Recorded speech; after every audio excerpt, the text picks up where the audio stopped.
मैं अभी बात करने जा रहा हूँ एक ऐसी शख्सियत के बारे में जो मेरे ख्याल से पॉलिटिक्स में एक बहुत बड़ा बदलाव लेकर के आने वाले हैं आने वाले 5 से 10 सालों के अंदर। वो व्यक्ति और कोई नहीं बल्कि असदुद्दीन ओवैसी हैं। असदुद्दीन ओवैसी को अगर आप देखें तो भारत में इस समय जो है एक पैन इंडिया लीडर के रूप में उनकी जो ख्याति बढ़ रही है या उनकी जो पोजीशन इंप्रूव कर रही है वो नेचुरल है।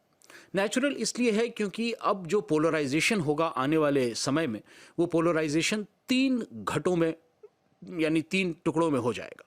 पहला टुकड़ा होगा हिंदुत्ववादी, दूसरा टुकड़ा होगा वो जो कि अपनी मुस्लिम आइडेंटिटी को जानते हैं, मुस्लिम आइडेंटिटी को मानते हैं, और तीसरा वो होगा जो पूरी तरह से सेक्युलर हैं और जो किसी भी तरह की फ़िरका परस्त जो ताकतें हैं उनको पनपने नहीं देना चाहते। अब इसका मैं आपको एक एग्जांपल देता हूँ।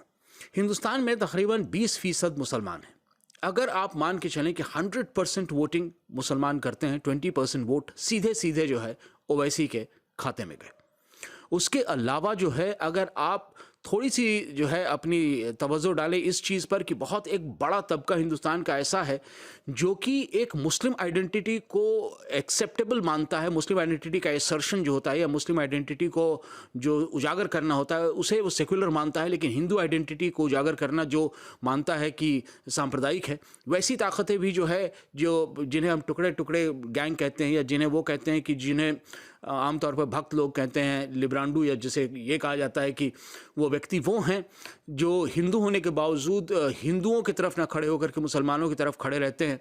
वो अगर वोट करते हैं असदुद्दीन ओवैसी को तो करीब करीब 15% और वोट तो ओवैसी के पास 35% स्ट्रॉन्ग वोट होता है।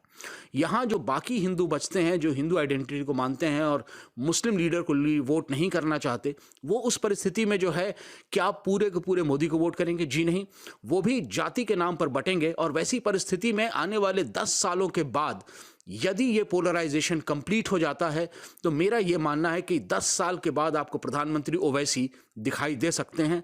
ये संभावना अभी आपको जो है बहुत ही अजीब सी लगेगी सुन करके, लेकिन बंगाल का इलेक्शन ख़त्म होने दीजिए, यूपी का इलेक्शन ख़त्म होने दीजिए, और उसके बाद यदि आप इस वीडियो को दोबारा आकर के देखेंगे तो आपको ऐसा लगेगा। ए खामोश बैठो तुम, कोई नहीं सुनेगा तुम्हारी बात। ये शरीयत की बात हो रही है। तुमको अगर अपने बाप के बारे में बात करना है बाहर निकलो यहां से।